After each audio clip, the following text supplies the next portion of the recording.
জন্য যেহেতু আল্লাহ আমাদেরকে ভালো রাখছেন, সুস্থ রাখছেন এবং বাড়ি থেকে মাহফিল পর্যন্ত আসার তৌফিক দিয়েছেন, যদি আল্লাহ না দিতেন কিছু করার ছিল বলেন? এখন যারা অসুস্থ হাসপাতালে বেডে শুয়ে আছে তারা কি মাহফিল আসতে পারবে? যারা অসুস্থ প্যারালাইসিস হয়ে ঘরে শুয়ে আছেন, বিছানায় শুয়ে আছেন, তাদেরকে বললে মাহফিল আসতে পারবে? এরকম অনেক অসুস্থ মানুষ আছে যে তারা ঘরে বসে শুইয়া মাহফিল শুনতেছে, তাদেরও মনটা কাঁদতেছে, মন কাঁদে যে মাহফিলে যাই, আলেম ওলামার চেহারা দেখি, কিছু দোয়া কালাম শুনি, হ্যাঁ তাদের সাথে দোয়াতে শরীক হই। এরকম মানুষের মন কিন্তু কাঁদে, যারা অসুস্থ মানুষ কাঁদে না এরকম না, এরকম মানুষের মন কাঁদে।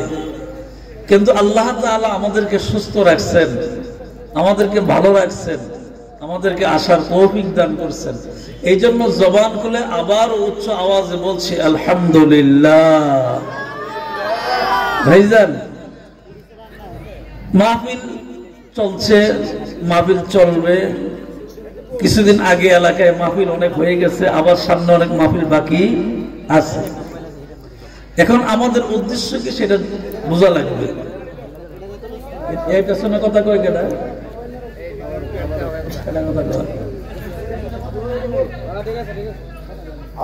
আপনারা কাজ করেন, কথা বলেন।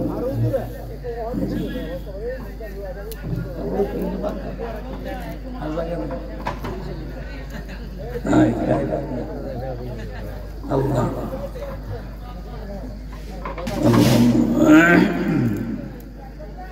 জি, এখন মূল উদ্দেশ্যের দিকে যান। আমি ওয়াজ শুরু করি নাই, ভূমিকায় কিছু কথা বলে তারপর ইনশাআল্লাহ বিষয়ভিত্তিক কথা বলার চেষ্টা করব ইনশাআল্লাহ। আমি আপনাদের কাছে আমার একটা প্রশ্ন, তাহলে এই এখন ইদানিং আমাদের দেশে অনেক বড় বড় মাহফিল করা হয়। বড় বড় মাহফিল বলতে কি, আমি আপনাদের আরো সহজে বোঝাই। যে আলেমদেরকে দাওয়াত দিলে 2 বছর আগে ডায়েরি লিখতে হয়, যে আলেমদেরকে দাওয়াত দিলে 50,000 টাকা অগ্রিম দিতে হয়, যে আলেমকে দাওয়াত দিলে অনেক যোগাযোগ কষ্টের মাধ্যমে মাহফিলে আনতে হয়, এই মাহফিল গুলাকে আমরা বড় মাহফিল মনে করি। কথা কয় না, ঠিক কিনা জোরে কর? ওই মাহফিল গুলাকে আমরা কি মনে করি? বড় মাহফিল মনে করি। যে ওনারা বড় আলেম, অনেক বড় নাম, ওনারা আসবে, মানুষ হবে, কথাবার্তা বলবে। আপনাদের বিবেকের কাছে আমার প্রশ্ন, ওনারা যা বলবে আজকে এই মাহফিলও তাই বলা হবে নাকি কোনো পার্থক্য আছে? কোরআন কি কারোর জন্য পার্থক্য? রাসূলের সুন্নাত কি কারোর জন্য কোনো পার্থক্য? কোনো পার্থক্য নেই। একটা ছোট্ট মাহফিলে, মানে কম মানুষের ভিতরে মাহফিলে যে রকম কোরআন হাদিস বলা হয়, অনেক বড় মাহফিলও কোরআন হাদিসই বলা হয়। এখন আপনার আমার দায়িত্ব কি? আপনার আমার দায়িত্বটা কি এটা তো বুঝতে হবে। আপনার আমার দায়িত্ব কি, কাজ কি, কেন আসলাম এখানে? এখানে আসার তো একটা মূল কারণ থাকতে হবে না? কারণ উদ্দেশ্য থাকা লাগবে। উদ্দেশ্য যদি আপনার সঠিক না হয়, আপনি কষ্ট করে এখানে বৈশা কোনো লাভ নাই। এর চেয়ে বাড়িতে ঘুমানো অনেক ভালো। এখন মূল কি? মূল হলো উদ্দেশ্য। উদ্দেশ্য কি? উদ্দেশ্য হইল আল্লাহ পাক বলছেন, রব্বানা আতিনা ফিদ দুনিয়া হাসানাতাও ওয়া ফিল আখিরাতি হাসানা ওয়া কিনা আযাবান নার।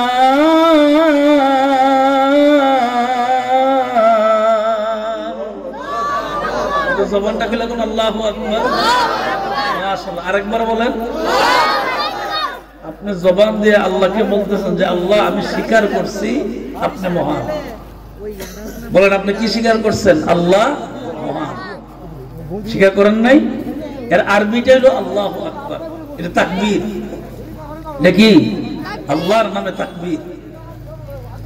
তাহলে আপনি স্বীকার করছেন যে আল্লাহ মহান, আল্লাহ আপনি মহান, এটা আমি আমার জবান দিয়ে স্বীকার করছি। লাভটা হবে কি? আল্লাহ পাক ডাক দিয়ে বলেন, জিবরাইল পয়গম্বরকে জানায়া দাও জান্নাতের বাগানে বসে যারা আমি আল্লাহকে মহান বলে স্বীকার করলো, 1 নাম্বার আমি আল্লাহ তার জীবনের গুনাহগুলি মাফ করে দিলাম। আরো জোরে করবেন না সুবহানাল্লাহ। না সব মোরাজ হুজুরে রেখে দিচ্ছে, মাঝে মাঝে আমারটা কইেন কিছু, তাহলে এটা কথা বলতে সুবিধা দেব। মোরাজ সাহেব তো যত সময় আসবে ইনশাআল্লাহ, ওনার সবারই কথা বলুন। তাহলে এক নম্বর লাভ হইল কি, আপনি যে জবান দিয়ে আল্লাহু আকবার বলছেন, গুনাহগুলি মাফ হবে। কেন মাফ হবে? প্রশ্ন আসতে পারে, কেন মাফ হবে? মাফ আসার কারণ হল, মাফ পাওয়ার কারণ হইল যে পৃথিবীতে অনেক মানুষ আছে আল্লাহকে মহান বলে স্বীকার করতে রাজি না, মানে ডাকতে রাজি না, আল্লাহকে মহান বলতে রাজি না, অথবা আল্লাহ স্বীকার করতে রাজি না। এরকম মানুষ কি পৃথিবীতে নাই? একটা কথা কোন আসেনি? আছে। তাহলে ওই মানুষগুলোর দিকে তাকাইলে আমরা যদিও দুর্বল, আমরা যদিও অন্যান্য দেশ থেকে দুর্বল, বিভিন্ন দিক দিয়ে যদি আমাদের দুর্বল দেখা যায়, কিন্তু আমাদের একটা জিনিস দিয়ে আমরা সবল। সবলটা হইল যে আমরা মুসলিম। আমরা কি? একটু কথা কম জোরে, আমরা কি মুসলিম, আমরা মুসলমান। এখানে আমরা সবার চেয়ে সবল, এখানে আমরা সবার চেয়ে কি সবল। ওই মুরব্বীর কাছ থেকে একটা এরকম একটা কথা শুনতাম আর কি, শুনতাম। যারা মুরব্বী আছেন তারা তো অবশ্যই বুঝবেন কথাটা। সভাপতি সাহেবকে নিয়ে আসা, ওই দিকে ওই দিকে ওই যে বসে নিয়ে আসা। আল্লাহু আকবার, নারে তাকবীর। আমার সাথে স্লোগান দেন, নারে তাকবীর, নারে রিসালাত। সভাপতি সাহেবের আগমন এই মাহফিলের পক্ষ থেকে আল্লাহ যেন কবুল করে। বলেন আমি, জোরে বলেন আমি। আমি আপনাদের সামনে যে কথা স্পষ্ট বলতে চাইলাম তা হলো এই, যে পৃথিবীর সমস্ত মানুষগুলো যদি বিভিন্ন কারণে শক্তিশালী হয়, ধনী হওয়ার কারণে এবং বিভিন্ন কারণে, রাষ্ট্রীয় ক্ষমতার কারণে, বিভিন্ন কারণে ধনী হয়, কিন্তু আমরা যদিও দুর্বল, আমাদের একটা দিক দিয়ে সবল, তাহলে এই যে আমরা স্পষ্ট করে বলতে পারি যে আমি মুসলমান। আমি কি মুসলমান?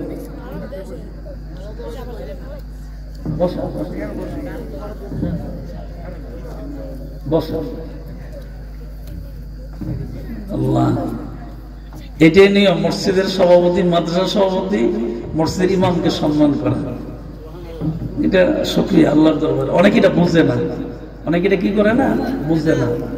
অনেকে মনে করে যে আমি মসজিদের সভাপতি, আমি তো সব না। বিষয়টা এরকম না। মসজিদ কমিটি, মাদ্রাসার কমিটি, প্রত্যেকটা লোক আল্লাহ এবং নবীর ঘরের খাদেম, ঠিক কিনা?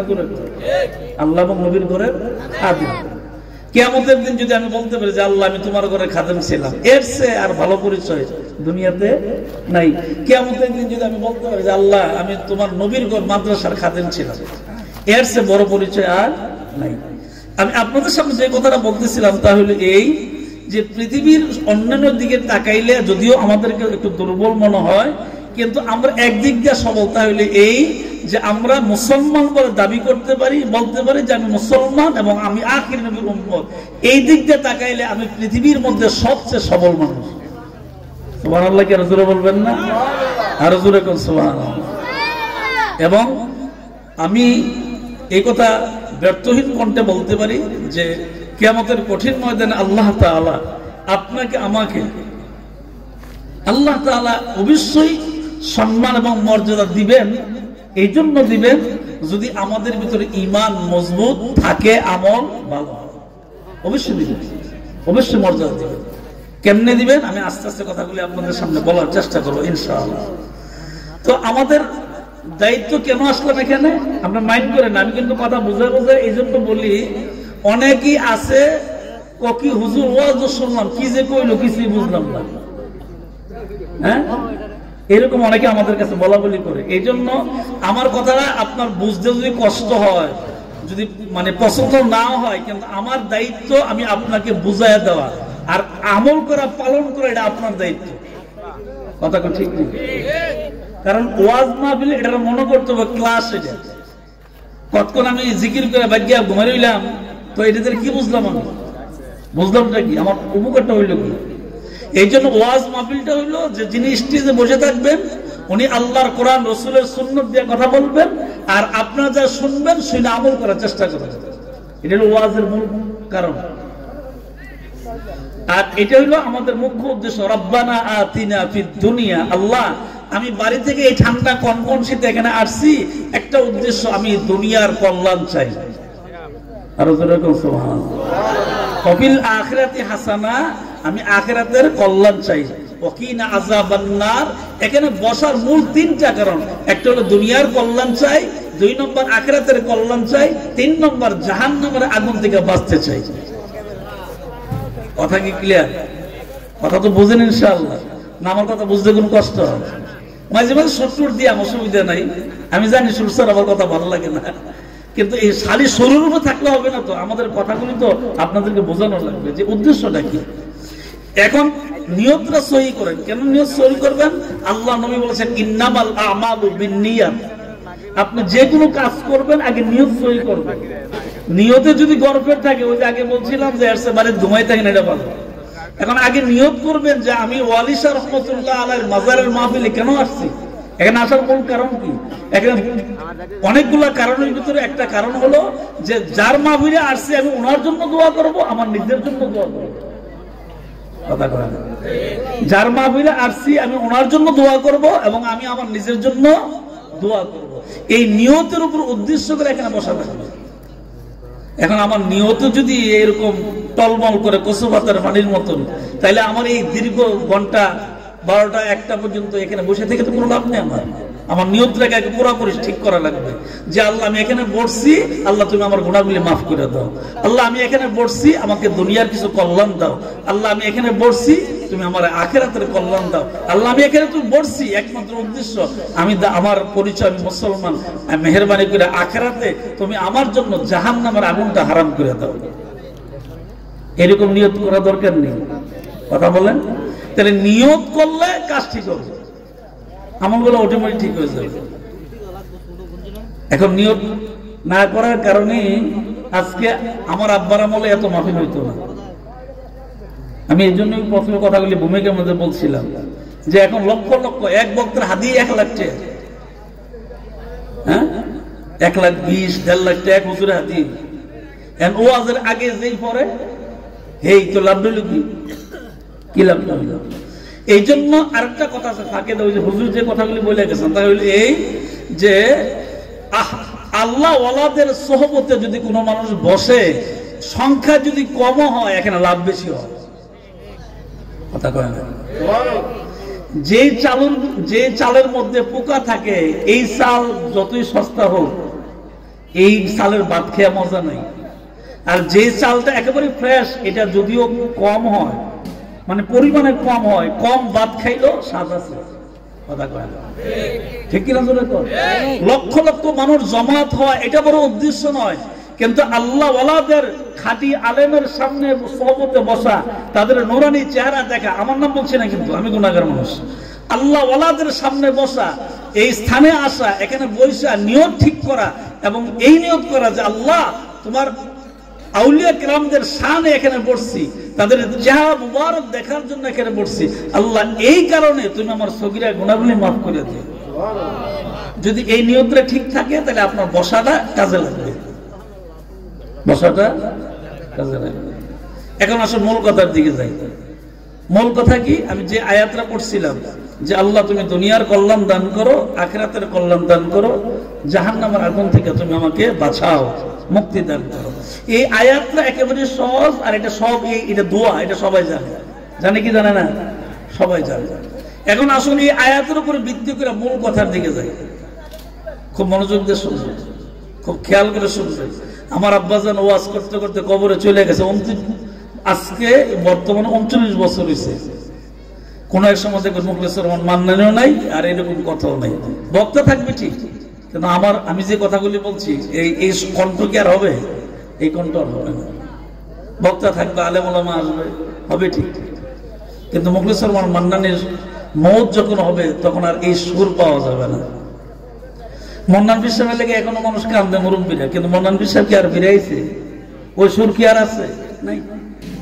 আহারে, আমার তো মাঝে মধ্যে মনে হয় আব্বার তো ওয়াজ করা লাগবে না, আব্বা যদি খালি একটা ডাক দিত, ওই মদিনার পথের আমার, ওই মদিনার পথে আরে আধার রাত্রে চলছে নবী আবু বকর সাথে, ওই মদিনার পথের আমার, ওই মদিনার পথের আমার, ওই মদিনার পথে। আল্লাহু আকবার। আব্বাজান ওয়াজ ছাড়া শুধু এই ডাকটা দিলেই মানুষ কাঁদছে, এই ডাকটা দিলে মানুষ কাঁদছে। এটা আমার নিজের চোখে দেখা, যদিও আমি তখন ছোট ছিলাম, বয়স কম ছিল। আব্বা দেখছি এই কথাটা বললেই মানুষ কাঁদছে। এই কান্দের পেছনে আপনার রাগ হয়ে না, রাগ হলে কিছু করার নাই। এই কান্দের পেছনে আমার কারণও আছে, কারণ আগেকার মানুষগুলো হালাল খাইতো, দিল নরম আছে। এখন সুদ খাইতে খাইতে কলির জায়গায় শক্ত হইয়া ভাত করিয়া, এখন আরো ভালো কথা কইল চোখ দিয়ে পারে। হারাম আর হালাল কি এটি তো আমাদের খবর নাই। খাইতেছি দাদা আসছে, খালি দুনিয়া চাই, দুনিয়া আছে। আল্লাহ কয় না শুধু দুনিয়া না, যেখানে দুনিয়ার কথা আছে এখানে অফিল আখিরাতি হাসানা, আখিরাতের কথা আছে। যেখানে দুনিয়া এবং আখিরাতের কথা আছে ওইখানে আছে জাহান্নামের আগুন থেকে বাঁচায়া দাও। খুব খেয়াল, পারবেন জাহান্নামের আগুনে থাকতে পারবেন? কেন এত এত এত দুনিয়া, এত পেট বড় দরকারটা কি? এত দুনিয়া, দুনিয়া ওর কি দরকার? এই এলাকার কত ধনী মানুষ কবরে শুয়েছে, এখন কেউ নাম মনে না, কথা কয় না, ঠিক কিনা জোরে কন? এই এলাকার বহু ধনী লোক, নাম বলবো না, আমি চিনি এবং আমি নাম শুনছি তাদের, অনেক সুনামধন্য ব্যক্তি, সম্পদ বাড়িঘর সব কিছু আছে, ছেলে মেয়ে সব আছে, তারা চলে গেছে, এখন কেউ নাম মনে না। কিন্তু আল্লাহ ওয়ালারা যখন চলে যায় কিয়ামত পর্যন্ত তাদের জন্য দোয়া, একটা রাস্তা চলতে আছে, খোলা আছে, এটা দোয়া চলতে থাকে, ঠিক কিনা জোরে বলেন? এখানে যারা আছেন সদরা শরীফের হুজুর কি দেখছেন সবাই? আপনারা যারা বেশি মুরব্বী বয়স তারা দেখছে, আমি তো দেখিনি, আমার আব্বা দেখছে। কিন্তু সদরা হুজুরের লেগে দোয়া রাস্তা এটা খোলা আছে, এটা অতীতও চলছে, এখনো চলতেছে, কিয়ামত পর্যন্ত চলতে থাকবে। এর কারণ কি? কারণ হলো তারা আল্লাহ ওয়ালা ছিলেন, তারা আল্লাহরে রাজি করছে, এই জন্য আল্লাহ তাদের প্রতি রাজি হয়ে গেছে। সুবহানাল্লাহ। তারা জাহান্নামের ভয়ে চোখের পানি ছেড়ে ছেড়ে কাঁদছে।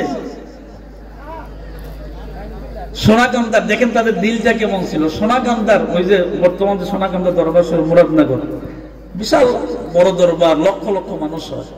তো ওই গ্রাম থেকে দুইজন লোক, একটা কথা আছে স্বাভাবিক, বাতির নিচে অন্ধকার থাকে, বাতির নিচে কি থাকে? অন্ধকার। এটা আলো দেয় চতুর্দিকে দেয়, কিন্তু নিচে কি থাকে? অন্ধকার থাকে। তো দুইজন লোক আসছে সোনাকান্দা থেকে, ওই গ্রামের সোনাকান্দা দরবার শরীফের গ্রামের সদরা হুজুরের কাছে মরে দিত। খুব খেয়াল করেন, আল্লাহ ওয়ালা কারে কর। দুইজন লোক আসছে মরে দিত। সদরা হুজুর কুতুবুল ইরশাদ, কুতুওয়াতুস সালিকিন, জুদ্দাতুল আরিফিন, কুতুবুল ইরশাদ, আরে কত বড় আল্লাহর ওলি ছিলেন। উনি ওনার খানকার ভিতরে বসে রইলেন। দুইজন লোক সদরা শরীফে ঢুকতে দেরি হয়েছে। হুজুর খানকা শরীফের ভিতর থেকে বলছে যে বাবা তোমরা সোনাকান্দা থেকে আসছো না? সুবহানাল্লাহ কয় না? কথা হয় নাই, দেখা হয় নাই, কিচ্ছু নাই। অনেক দূর থেকেই হুজুরের নজর পড়ছে, আল্লাহর ওলির নজর পড়ছে।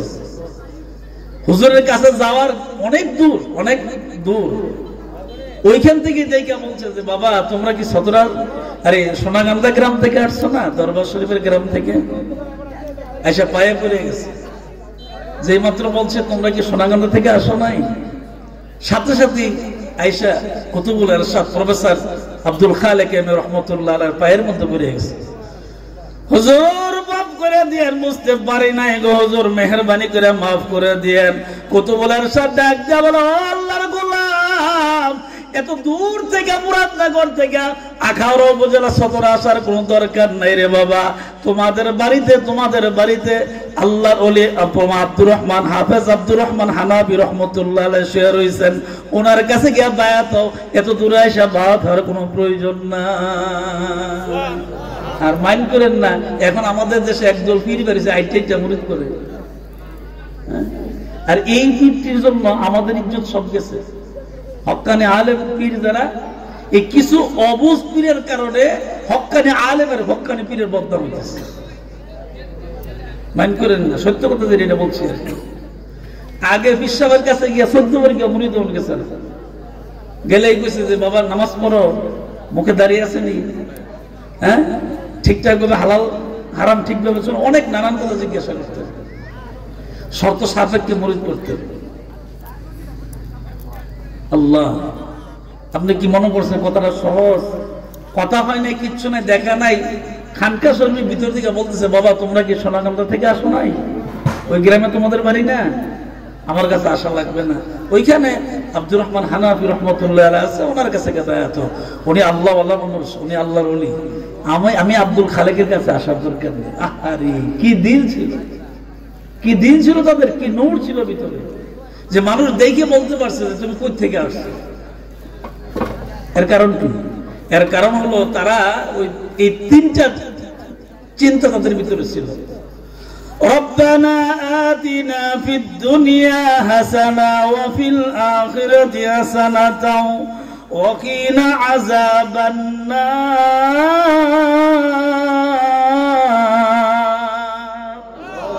জবান করে কোন আল্লাহু আকবার। আরে মিয়া, প্রত্যেকটা অক্ষর অক্ষর 10টা করে নেই, প্রত্যেকটা অক্ষর অক্ষর। আপনি পড়ার দরকার নাই, ইমাম সাহেব পড়বে, আপনি মনোযোগ দিয়ে শুনবেন। বক্তা তেলাওয়াত করবে, আপনি মনোযোগ দিয়ে শুনবেন। এই শোনাটা উনি পয়রা যতটুকু সওয়াব পাবে, সমপরিমাণ সওয়াব আপনি মনোযোগ দিয়ে শুনলে আপনার আমল নামে দেওয়া। এই যে মাশাআল্লাহ চমৎকার, আমার কাছে খুব ভালো লাগছিল যে আমি ঘরে বসে বসে কথা শুনছিলাম। কোরআন হাদিস থেকে চমৎকার কথা উনি বলেছেন। আল্লাহ হায়াতে বরকত দান করুন। আমরা বলি আমি। সবার জন্য দোয়া চলবে, কারোর জন্য কোনো বখিলামি না, কৃপণতা নেই। দোয়া সবার জন্য চলবে। আমি যদি আপনার জন্য দোয়া করি, আপনার আমার জন্য দোয়া করতে হবে না। আল্লাহর ফেরেশতারা আমার জন্য আল্লাহর কাছে বলবে এবং দোয়া করবে। আমরা যাতে বখিলামি না করি, দোয়া সকলের জন্য চলবে। জিবরাইল পয়গম্বরকে তুমি জানায়া দাও দুনিয়ার হায়াত একেবারে ছোট, আখিরাতের হায়াত অনেক লম্বা। খুব খেয়াল। ও জিবরাইল, মদিনার পয়গম্বরকে জানায়া দাও, উম্মতদেরকে বলে দেওয়ার জন্য দুনিয়ার হায়াত একেবারে ছোট, একেবারে ছোট। আখিরাতের হায়াত অনেক বড় লম্বা, যে হায়াতের শুরু আছে আর কোনো শেষ নাই। আল্লাহ তাআলা যদি জান্নাতের বিছানা কবরে বিছায়া দেয়, কিয়ামত পর্যন্ত আরামে থাকবে, কিয়ামত পর্যন্ত আরামে থাকবে। মিনহা খালাকনাকুম ওয়া ফিহা নুঈদুকুম ওয়া মিনহা নুখরিজুকুম তারাতান উখরা।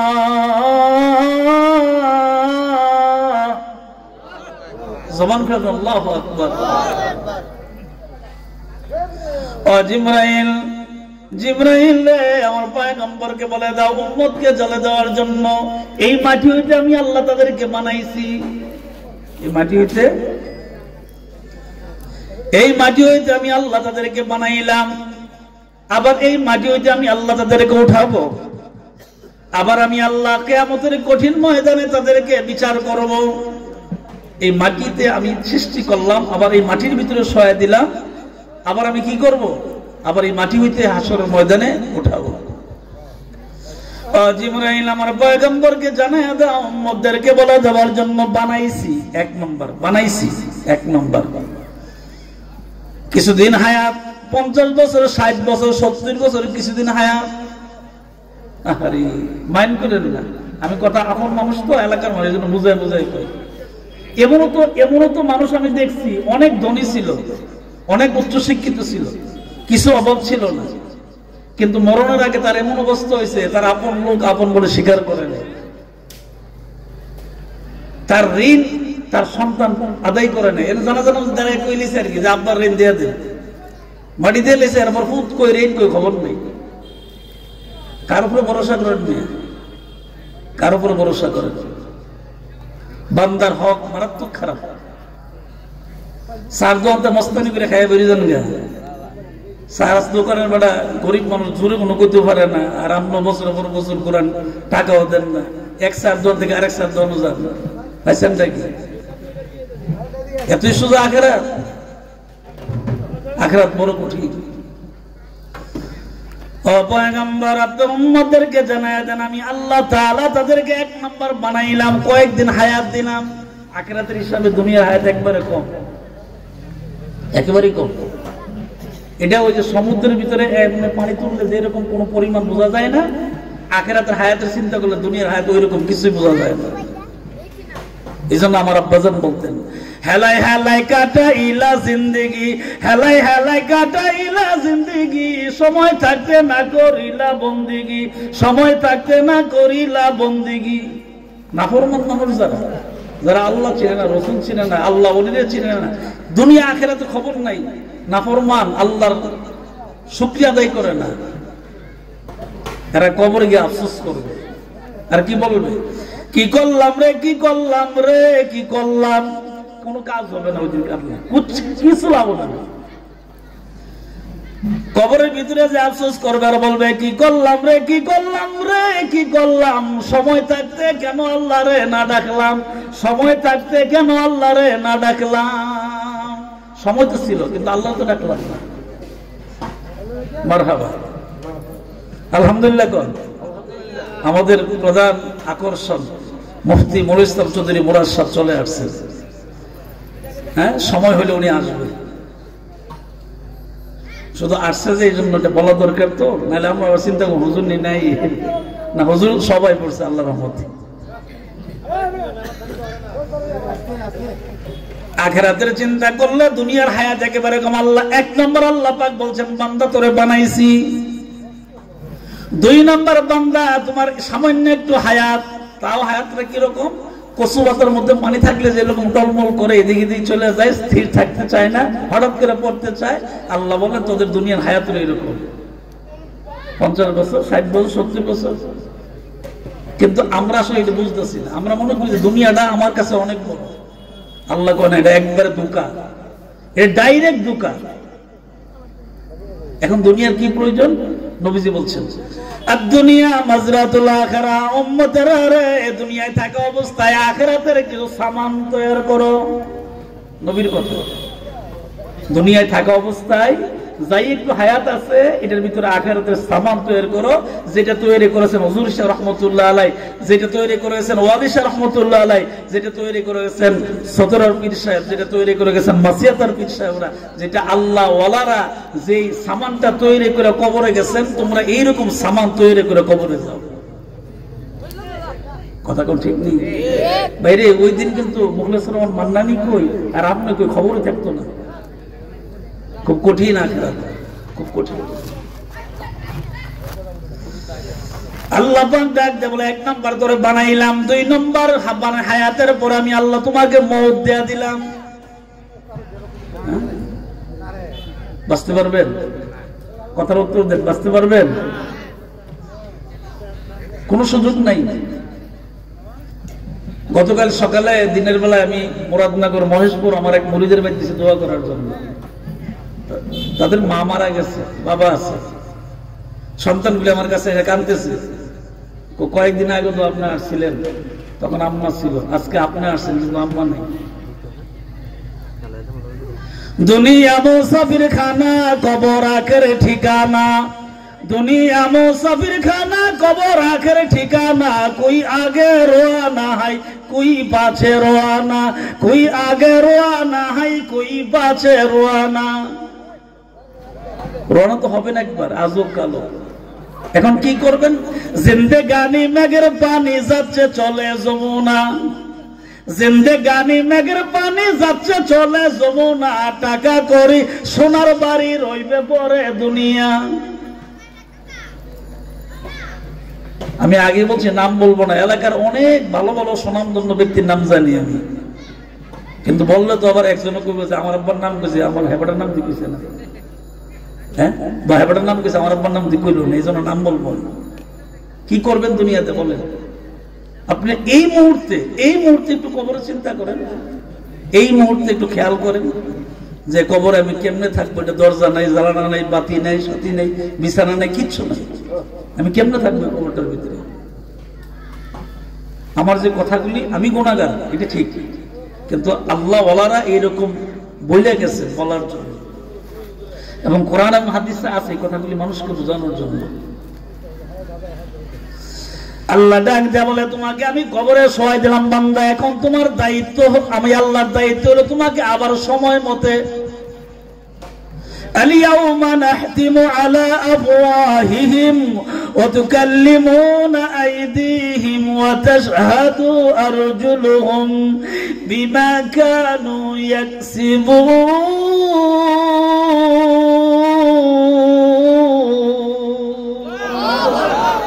আমি আল্লাহ তোমাকে দুনিয়াতে পাঠাইছি ঠিক, কিন্তু তোমার খেয়াল রাখতে হবে আল ইয়াউমা নাহতিমু আলা আফওয়াহিম, ওই দিন তোমার উঠতে হবে এবং তোমার জবান বন্ধ করে দেওয়া হবে, হাতের জবান খুলে দেওয়া হবে, পায়ের জবান খুলে দেওয়া হবে, অঙ্গ প্রত্যঙ্গের জবান খুলে দেওয়া হবে, কিন্তু তোমার জবানটা তখন বন্ধ করা হবে, তোমাকে কথা বলার অধিকার দেওয়া হবে না।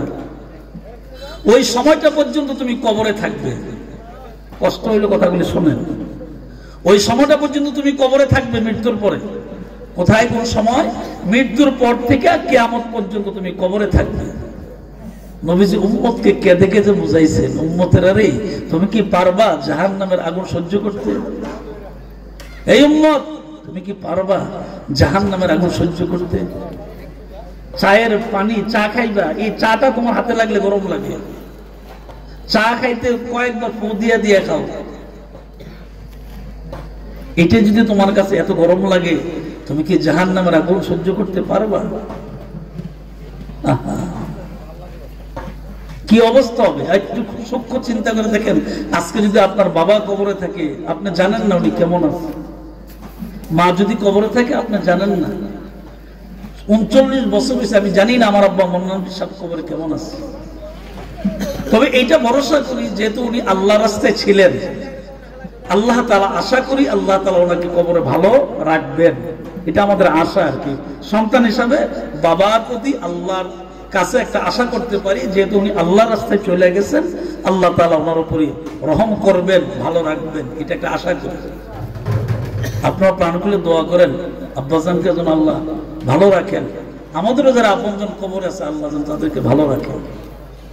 জোরে করবেন না আমিন? আরো জোরে কোন আমিন? সত্যি আমার খুব ভয় লাগে কবরের কথা মনে হয়।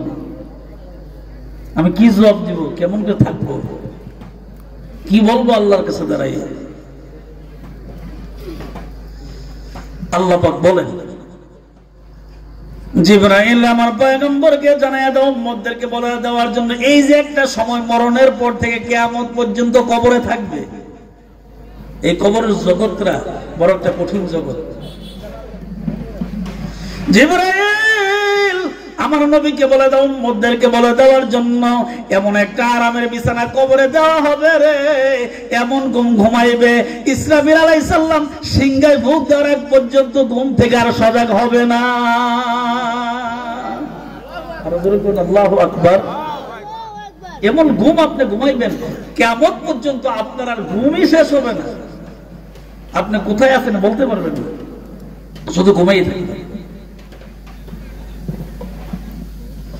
ও জিবরাইল আমার পয়গম্বরকে তুমি জানায়া দাও রে জিবরাইল, 2 নম্বর, যদি নাফরমান ব্যক্তি, কাফের বেঈমান নাফরমান, যারা আল্লাহকে স্বীকার করে না, আল্লাহর ইবাদত করে নাই, রব বলে স্বীকার করে নাই, তাদেরকে সতর্কবাণী জানায়া দাও, তারাও তো কবরে শুইবে, মরণ থেকে কিয়ামত পর্যন্ত কবরে থাকবে।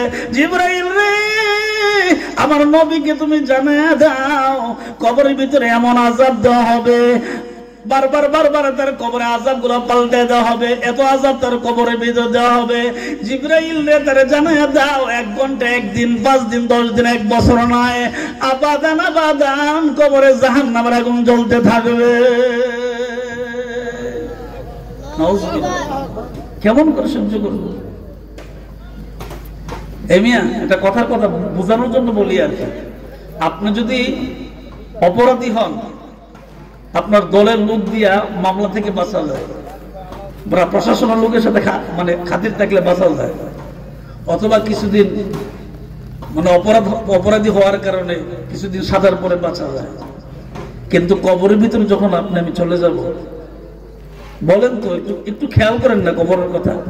বলেন তো, আপনি এই কবরটার ভিতরে গেলে যদি আল্লাহ মধ্যে না করুক, আমাদের মধ্যে রাগ হইয়া যদি আল্লাহ কবরে আযাব দেয়, কে আছে? মান ইলাহুন গায়রুল্লাহ ইয়াতিকুম বি, কে আছে তোমার? আল্লাহ নিজে বলছেন যে কে আছে তোমার এই জাহান্নামের আগুন থেকে তোমাকে বাঁচাইতে?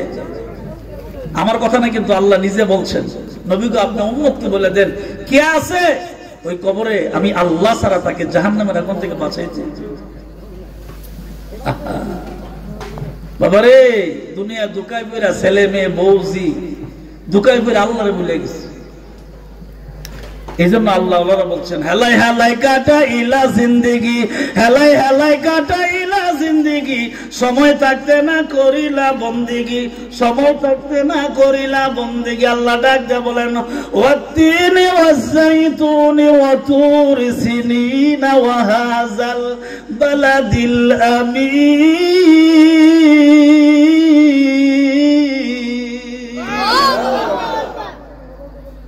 আমার কথা না, আল্লাহর কোরআনের কথা। আমার চেয়ে ভালো বক্তা আছে, আমি দোয়া করি তাদের জন্য, কিন্তু আমি কথা বলার সময় একটু চিন্তা করি। এই জন্য বলি যে আমার এই প্রত্যেকটা কথার জবাব কিন্তু আমারও কবরে দেওয়া লাগবে, আমার কিন্তু হাসরের ময়দানে দেওয়া লাগবে।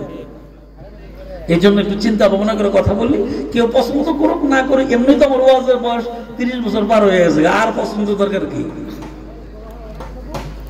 কিন্তু আখিরাতের কথা চিন্তা করে হিসাব নিকাশ করে একটু কথা বলা লাগে। আল্লাহ পাক বলছেন, জিবরাইল আমার পয়গম্বরকে জানায় দাও, আমি 1 নম্বর তাদেরকে বানাইলাম, 2 নম্বর কবরে শোয়াই দিলাম, 3 নম্বর আবার উঠাবো। এই যে উঠাবো, আল্লাহ যে বলছেন উঠাবেন, আপনি খুব খেয়াল করেন।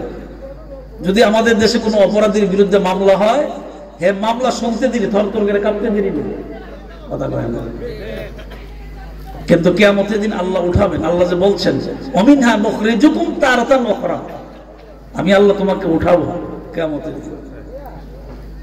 সূক্ষ্ম চিন্তা করেন, আপনি আপনার মামলার কারণে বা অপরাধ, আপনি নিজে অপরাধী আর কি, অপরাধের কারণে আপনি দুনিয়াতে এত টেনশন করলেন, ঘর বাড়ি ছেড়ে দিয়ে পালাই গেলেন, বা আপনার অনেক বিপদ আসলো, আপনি এই বিপদের জন্য এত ভয় পাইলেন। কিন্তু আল্লাহ পাক যে বলছেন, বান্দারি আমি তোমারে বানাইছি, আবার কবরে শোয়াই দিছি, অমিনহা নুখরিজুকুম তারাতান উখরা, আমি আল্লাহ আবার তোমাকে হাসরের মধ্যে উঠাবো। এখন একটু ভেবে চিন্তা করে খেয়াল করেন যে আমি আল্লাহর দরবারের সামনে দাঁড়ায় বলবোটা কি বলবো, কি আছে আমার খুঁজি? আল্লাহ নবী যে বলছেন, দুনিয়া মাজরাতুল আখিরাহ, তুমি আখিরাতের সামান তৈরি করো দুনিয়ায় থাকা অবস্থায়। তো আমি আল্লাহর দরবারে গিয়ে কি বলবোটা কি, আমার কি আছে বলার, কি আছে বলার? জিবরাইল আমার পয়গম্বরকে তুমি জানিয়ে দাও, উম্মতদেরকে বলে দেওয়ার জন্য, মিনহা নুখরিজুকুম তারাতান উখরা, আমি আল্লাহ কিয়ামতের দিন তাদেরকে উঠাবো এবং আমার সামনে দাঁড় করাবো। আল্লাহ বলছেন, আল্লাহ কি বলছেন? আমার সামনে দাঁড় করাবো। জিবরাইল আমার বন্ধুকে তুমি জানায় দাও, উম্মতদেরকে বলে দেওয়ার জন্য, শুধু সামনে দাঁড়া করাবো না, আমি আল্লাহ সরাসরি তাদেরকে প্রশ্ন করব, সরাসরি প্রশ্ন করব। আল্লাহ পাক আমাদেরকে বানানোর আগে কিন্তু আল্লাহ পাক কসম করছেন,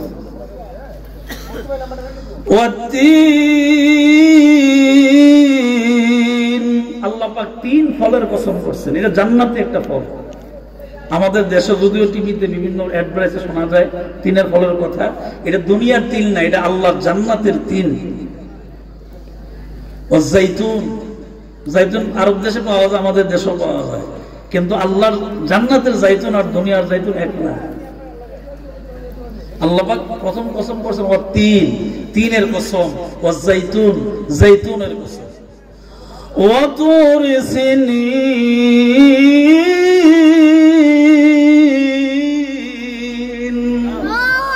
আল্লাহ পাক বলছেন, ও তুর সিনিন, তোর পাহাড়ের কসম,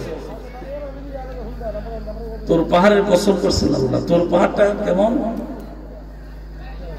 যারা গেছেন তারা দেখছেন, অবশ্য অনুমান করতে পারছেন, কিছু একটা বুঝতে পারছেন যে পাহাড়টা কেমন। গুফতে মুসা বা খুদাদার কোহে তোর, গুফতে মুসা বা খুদাদার কোহে তোর, গুফতে মুহাম্মদ বা খুদাদার আরশে নূর।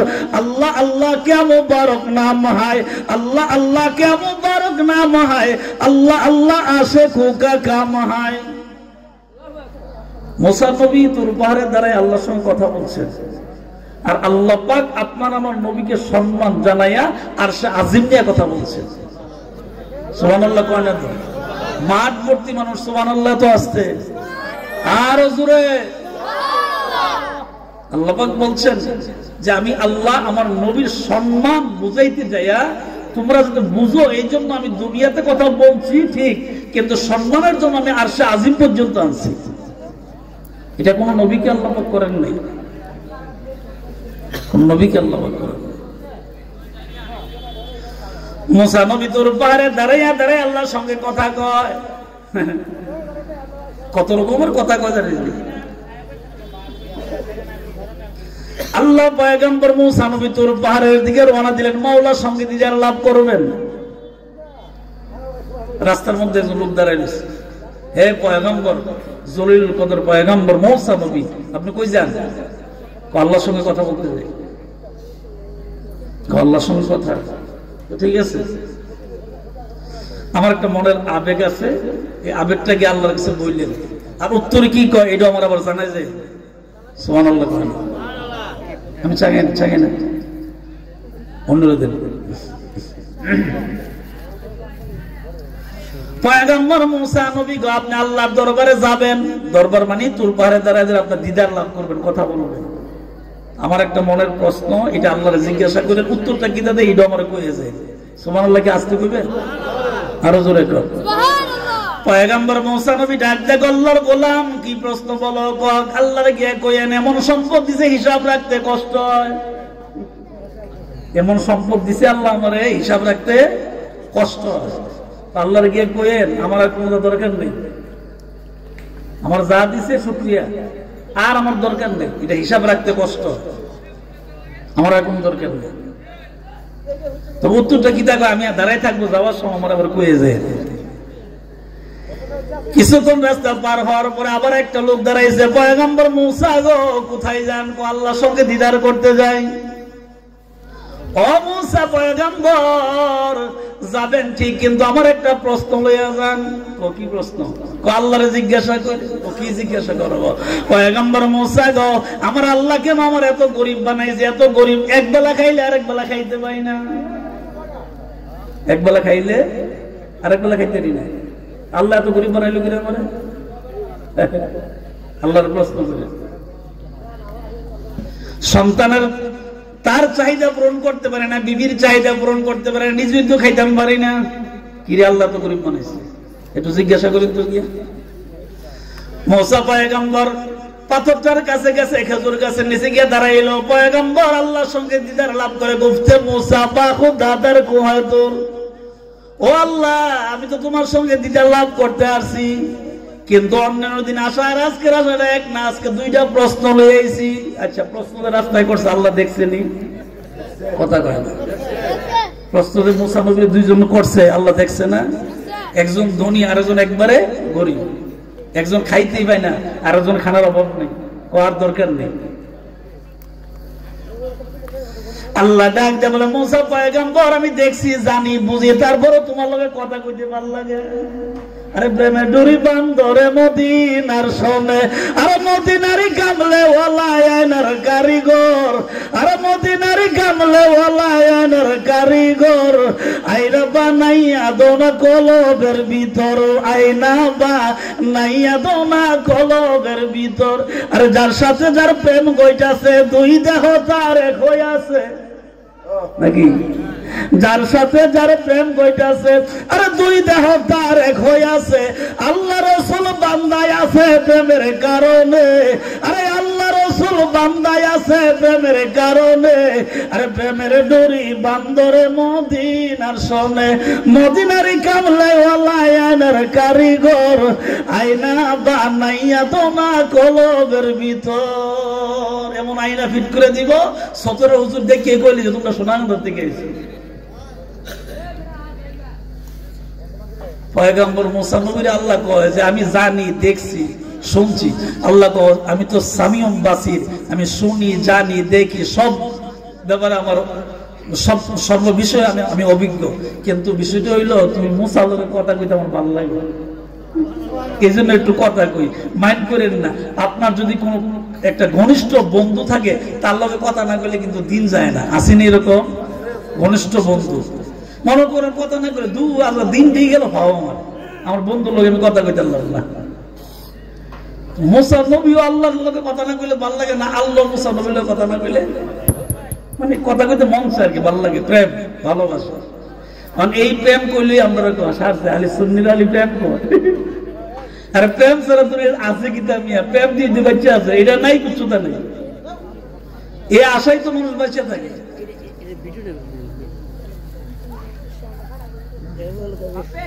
ওই আমার আল্লাহ এক নম্বর প্রশ্ন, লোকটা অনেক ধনী, তার সম্পদের অভাব নাই, আর কোনো দরকার নাই, আপনারা কইছে আর কিছু না দিতেন, এটার উত্তরটা কি তাদের কইয়া দেন। আল্লাহ গো মাশাআল্লাহ সুন্দর একটা প্রশ্নই মুসা, তো ঠিক আছে যাবার সময় যদি দেখা হয় তাহলে আমি আল্লাহর পক্ষ থেকে উত্তর জানাইয়া দিও যে সে যাতে আগামীকাল থেকে শুকরিয়া আদায় কম করে, এত বেশি শুকরিয়া আদায় করার দরকার নাই, বেশি বেশি করার কারণ আমি আল্লাহর দয়া বেশি, তো এই জন্য আমি তারা দিয়ে দিছি বেশি। সুবহানাল্লাহ করে না তো, আরো জোরে কর সুবহানাল্লাহ। আপনি আমার শুকরিয়া আদায় করার দরকার আছে নি? মুসা নবীকে আল্লাহ আরেকটা প্রশ্ন বাকি আছে, তো কোনটা 2 নম্বর যে দেখা হয়েছে, এটা কি প্রশ্ন কও তুমি?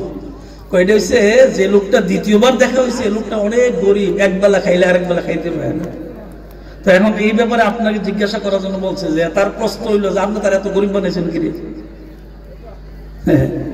আল্লাহ উত্তর ঠিক এখন মানে আল্লাহ দ্বিতীয়বার মুসা নবীর উত্তর দেয়া দিয়েছে যে আমি আল্লাহর পক্ষ থেকে ওই গরিব মানুষটার সাথে যখন রাস্তায় সাক্ষাৎ হবে আমি আল্লাহর পক্ষ থেকে উত্তর দেয়া দিও, হ্যাঁ যাতে বেশি বেশি শুকরিয়া আদায় করে।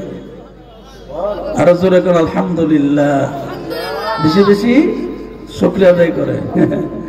মুসা নবীর সঙ্গে দেখা হয়েছে আসার সময়, কারণ যাওয়ার সময় প্রথম ধনী মানুষ, পরে গরিব মানুষ, তখন ফিরে আসছে প্রথম তো গরিব, এরপরে না ধনী, ফিরে আসছে তো রাস্তায়, ফিরে যখন রাস্তার মধ্যে আসছে প্রথম গরিবের লোক দেখা হয়েছে।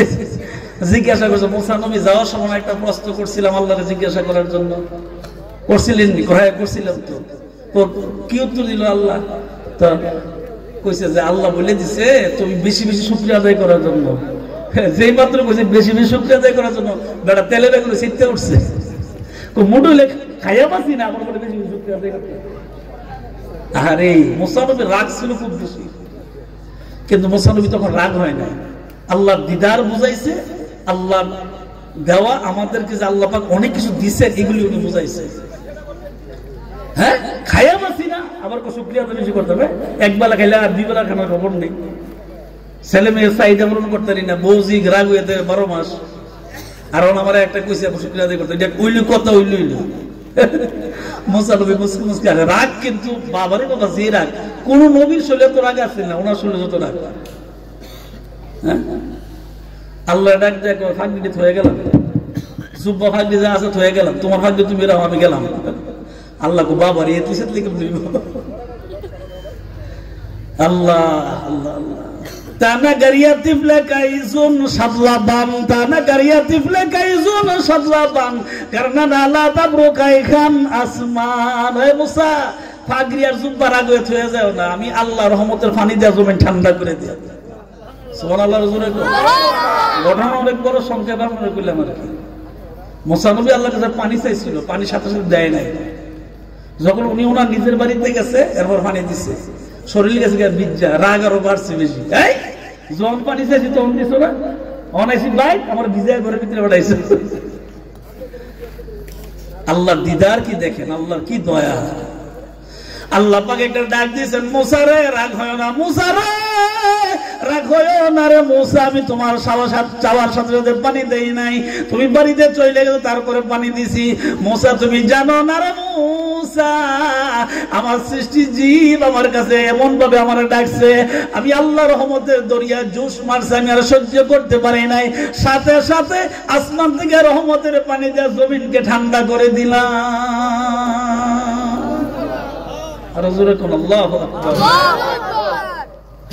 আল্লাহর দিদার, আল্লাহর দয়া কি জানেন, কত বড় দয়া। মুসা নবী গরিব লোকটার দিকে তাকাইছে, চক্ষুটা বন্ধ করে রাগ না হয়ে মুসা নবী এবারে কয়, ও আল্লাহর গোলাম তুমি কি জাননি রে আল্লাহর গোলাম, তুমি তো রাগ হয়ে গেছো, শুকরিয়া আদায় করবা না, খায়া বসো না, খাইতেই পাও না, আবার কি শুকরিয়া, রাগ হয়ে গেছো। আমি মুসার থেকে কিছু ওয়াজ শুনে এলো। কি ওয়াজ?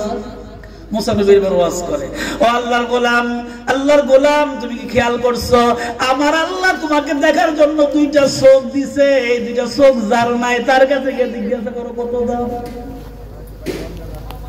দুইটা চোখ যার নাই, অন্ধ মানুষ, তার কাছে গিয়ে জিজ্ঞাসা করো এই দুইটা চোখের দাম কত। একবার চুপ হয়ে দাঁড়িয়ে দিচ্ছে, আর কোনো কথা নেই। যে গরিবটা বলছিল খায়া বাসি না আবার কি শুকরিয়া, একবারে স্টপ, চুপ, দাঁড়িয়ে দিচ্ছে। মুসা নবী এবার ডাক দেখো তুকাল্লিমুনা আইদিহিম, আল্লাহ যে তোমরা দুইটা হাত দিয়ে কাজ করার জন্য, যার জন্মের পরে হাত নাই তারা গিয়ে জিজ্ঞাসা করো হাতের কত দাম।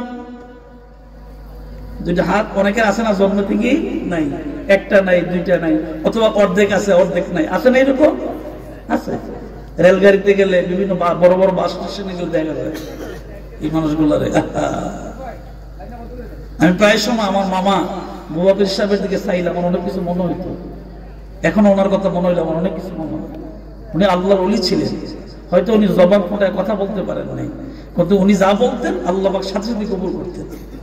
উনি যেভাবে হাত তুলে দোয়া করতেন, যদিও মুখ খুলে বলতে পারে নাই, কিন্তু যে যে নিয়তে ওনাকে দোয়া চাইছেন সাথে সাথে আল্লাহ ওনাদের দোয়া আল্লাহ কবুল করে নিয়েছে। وتشهد أرجلهم بما كانوا يكسبون। ও আল্লাহর গোলাম রাত হয়ে গেছে, দুইটা পাও আল্লাহ দিছে, হাইটা হাইটা বাজারে যাও, হাইটা হাইটা মসজিদে যাও, হাইটা হাইটা মানুষের বাড়িতে যাও, বেড়াইতে যাও, কত জায়গায় গাড়িতে উঠো, কত কিছু করো। আল্লাহ মুসা নবী ডাক দেখো দুইটা পাও যে তোমার হাঁটার জন্য দিছে আল্লাহ, যার নাই তারকে জিজ্ঞাসা করো দুইটা পাওয়ার দাম কত। আমরা তো হেলাই হেলাই কাটাই জিন্দেগি কাটাই দিচ্ছি, কোনো খবর নাই।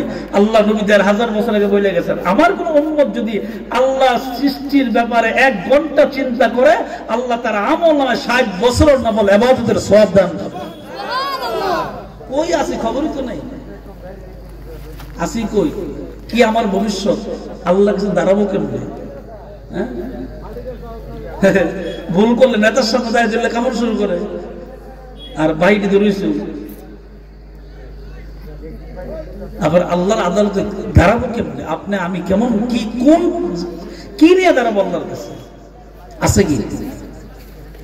পয়গম্বর মুসা ডাক দিয়া গো, ও আল্লাহর গোলাম, আল্লাহ পাক তোমার মাথার চুলের গোড়া থেকে পায়ের তালু পর্যন্ত ৩.৫ হাত বডির ভিতরে কোটি কোটি টাকার সম্পত্তির শুকরিয়া আদায় করতে তুমি বিশ্রায় পাও না।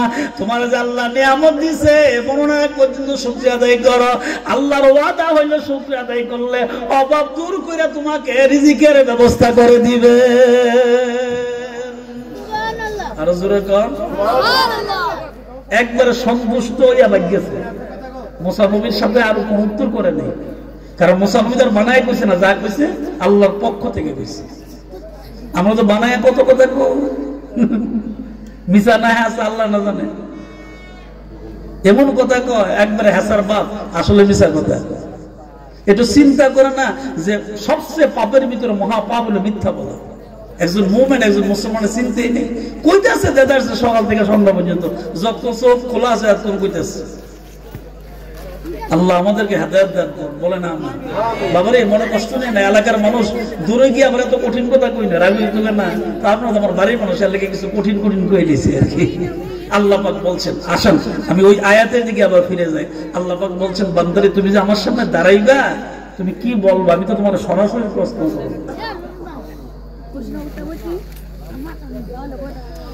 وهذا البلد الأمين।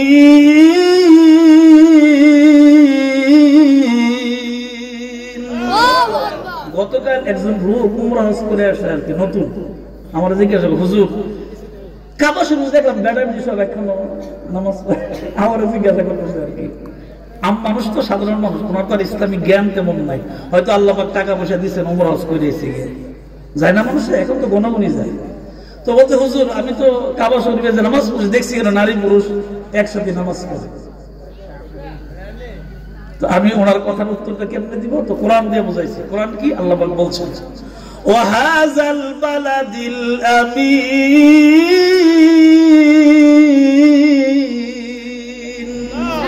জবান খুলে বলুন আল্লাহু আকবার।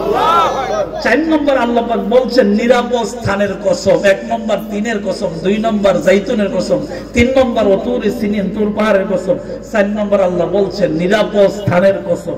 এই নিরাপদ স্থান বুঝাইছে কাবা ঘরের যে চত্বরটা আছে, এরিয়াটা, এটা নিরাপদ স্থান। এখানে গেলে কোনো মানুষ যদি যায়, একবারে মনে করে নিকৃষ্টতম খারাপ মানুষ, মানে পাপে ভরপুর মানুষটা, ওই মানুষটা যদি কাবা ঘরের সামনে গিয়ে দাঁড়াইতে পারে, আল্লাহ তার দিল এমন করে দিবেন, বিশ্ব বিখ্যাত সুন্দরী নারী তার সামনে দাঁড়ায় থাকবে, একবারও তাকাইতে মন চাইবে।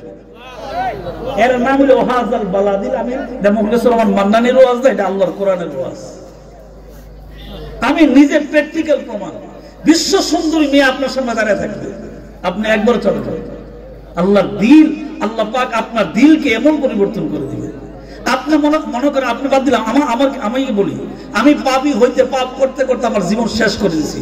আল্লাহ যদি কোনো কারণে আমার কাবা ঘরের সামনে হাজির করায়, আমার দিলকে আল্লাহ ওয়াহাজাল বালাদিল আমিন, এই দিল এমন ভাবে পরিবর্তন, কাবার চত্বরে যাইতে দেরি হবে, কাবা ঘরের দিকে তাকাইয়া চিৎকার করে কাঁদবে, বিশ্ব সুন্দরীর দিকে তাকাবে না।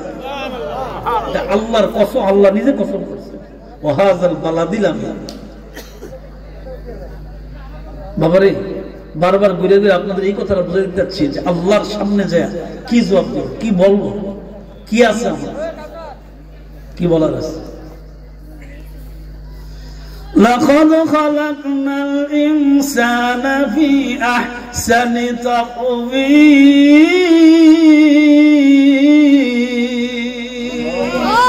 আল্লাহ পাক বলছেন, বান্দা আমি 4টা কসম করছি তোমাকে বানানোর আগে। আমি আল্লাহ 4টা কসম করে বলছি, আমি যে তোমারে বানাইছি, তোমার খুব এত সুন্দর করে বানাইছি, তোমার অভাব, এই চেহারাটা, এই মুখমণ্ডলটা, এই গলার উপর অংশটা আমি আল্লাহ নিজ কুদরতে নিজ হাত দিয়ে বানাইছি। যারা আমার কথাগুলি মনোযোগ দিয়ে শুনছেন, একটু বিবেকের চিন্তা করেন। এই যে আল্লাহ কইলো 4টা কসম করছি তোমাদেরকে বানানোর আগে, এবং তোমাদের এত সুন্দর করে বানাইছি, বাড়ায় যদি হাজার হাজার মানুষও বসবাস করে, একজনের চেহারার সাথে আরেকজনের চেহারা মিল হতে থাকবে। আর আল্লাহ পাকে মানে অনেকগুলা কুদরতের ভিতরে একটা কুদরত হইল, পৃথিবীর কোন মানুষের এই আঙ্গুলের চাপ এক হয় না। পৃথিবীর কোন মানুষের, একজন মানুষের আঙ্গুলের চাপ আরেকজন মানুষের আঙ্গুলের চাপ এক হবে না, এটা কোনোদিনও না। পৃথিবীতে যদি শুধু 250 কোটি না, এইরকম যদি আরো 300-250 কোটি একাম হইতো না, কারণ আল্লাহ পাক বানাইছেন এইভাবে। আপনার হাতের এই যে এটার সাথে অন্য কোনো হাতের ইয়া লাগবে না, এক হবে না, এক হবে না কখনো। আল্লাহ পাক কসম করে বলছেন, আমি 4টা কসম করে তোমাদেরকে বানাইছি, খুব আদর করে, মায়া করে, মহব্বত করে। কারণটা কি? আল্লাহ পাক বলছেন, ওয়ামা খালাকতুল জিন্না ওয়াল ইনসা ইল্লা লিয়াবুদুন।